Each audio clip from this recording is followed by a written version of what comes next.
पहले तो अपने पर्चे थे। धर्मेंद्र कुमार एडवोकेट, साकेत कोर्ट में प्रैक्टिस करता हूँ, चेंबर में। जिस तरीके से चुनाव कैंसिल हुआ है, ये भी सुनने में आया कि तोड़फोड़ भी हुई है, जी, क्या लगता है और क्या कहेंगे? कुछ असामाजिक तत्व हैं हमारे बीच में जिन्होंने ये कार्य किया है। पता किया जा रहा है कि किसने किया है, पर अल्टीमेटली चुनाव तो कैंसिल हो ही गए, क्योंकि एक वोट भी अगर इधर उधर होता है तो उसका इफेक्ट जो है पूरे चुनाव नतीजे की प्रक्रिया में पड़ता है।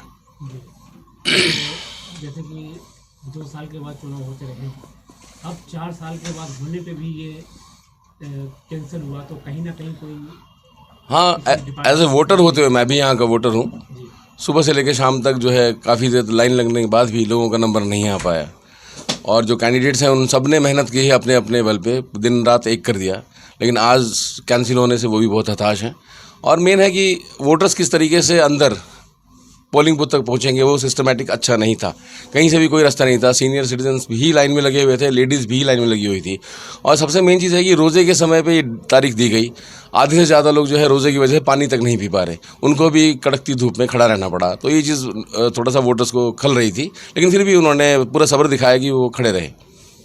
आज जिस तरीके से चुनाव कैंसिल हुआ है, तो अब आगे की रणनीति प्रक्रियाएं क्या रहेंगी? आने वाले की रणनीति, आरओ फिर से अपॉइंट होंगे, ये पुराने आरओ थे उनको हटाया जाएगा, उन पर एक्शन लिया जाएगा, जो नए आरओ होंगे वो अपॉइंट किए जाएंगे, उसके बाद में चुनाव की प्रक्रिया फिर से शुरू की जाएगी, पर जल्दी उम्मीद करते हैं। क्या मैसेज रहेगा आगे के लिए? हमारा मैसेज ये रहेगा कि सभी कैंडिडेट से कि निराश ना हो, जो मेहनत आपने की है पूरा दोबारा से है, पूरी लगन के साथ दोबारा उसको चालू करें, और आने वाले चुनाव में विजय हो उनका, ये मेरी शुभकामनाएं उन सबके साथ। हाँ, मेरा नाम अंजना कुमार एडवोकेट है। मैं साकेत बार एसोसिएशन की मेंबर हूँ, और आज इलेक्शन के लिए ही आई थी मैं। आज जो इलेक्शन कैंसिल हुआ है, तो आप किस नज़रिए से देखते हैं? मेरा नज़रिया तो ये है, जिस दिन साकेत बार में सारे प्रेसिडेंट ने अपनी स्पीच दी थी, आरओ की कमी उसी दिन दिख गई थी, जितने भी आरओ थे। एक सबसे कमी तो ये थी कि आरओ टीम में एक भी लेडी नहीं थी। एक तो लेडीज़ की जो लेडी ने प्रॉब्लम फेस की है, वो कोई भी आरओ नहीं समझ पाया, और दूसरा सारे आरओ मुझे लगता है कि इन्होंने मिली भगत करी है, उस वजह से ज़्यादा ये इलेक्शन फेल हुआ है। अदरवाइज़ मुझे लगता है कि इतना इलेक्शन ये फेल नहीं होता, क्योंकि सारे कैंडिडेट के पैसा लगा है, मेहनत। आई थिंक 1 मंथ से तो हम लोग, इरफान हुसैन जो एडिशनल सेक्रेटरी के लिए कंटेस्ट कर रहे थे, उनके लिए हम 1 मंथ से रेगुलर सारे हमारी जो पूरी टीम है, दिन रात एक करके मेहनत कर रही थी, और सिर्फ कुछ लोगों की वजह से वो सारी मेहनत हमारी एक तरह से पानी में चली गई।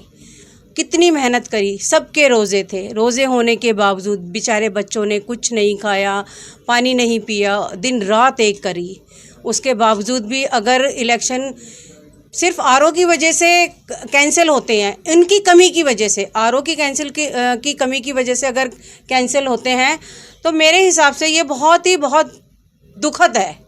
और सारे ही कैंडिडेटों के इतना पैसा लगा, बेचारों का इतनी मेहनत लगी, सिर्फ एक का नहीं सबका लगा है, तो बहुत दुख की बात है।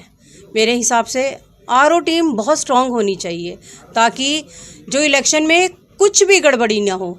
एक वोट, मतलब अगर आरओ अगर सही हो ना, एक वोट भी इधर उधर नहीं हो सकता, और आरओ ही गलत है तो वोटों की तो क्या कहें, किसी के फेवर में सारी वोट चली जाए, और जो असली अच्छा कैंडिडेट है वो खड़े का खड़ा रह जाए। ऐसा नहीं होना चाहिए। क्या मैसेज रहेगा आपका कैंडिडेट और वोटरों के लिए? मेरा यही रहेगा कि कोई बात नहीं, जो हुआ सो हुआ, फिर से अपनी कमर कसो और अच्छे से मेहनत करो, ताकि हम अच्छी बार को फिर से ला सके, जो एक स्ट्रॉन्ग बार हो, जो सारे एडवोकेट्स का वेलफेयर कर सके, ना कि सिर्फ अपने फ़ायदे के लिए कर सके। सारे के सारे एडवोकेट्स, जो न्यू कमर्स भी है या जो अच्छे एडवोकेट्स हैं, सब के लिए वेलफेयर कर सके, तो एक स्ट्रॉन्ग बार लाएं। और स्ट्रॉन्ग बार में मैं तो सबसे अपील करूंगी, Irfan Hussain advocate additional secretary के लिए जो कंटेस्ट कर रहे हैं, उनको ज़रूर लाएं।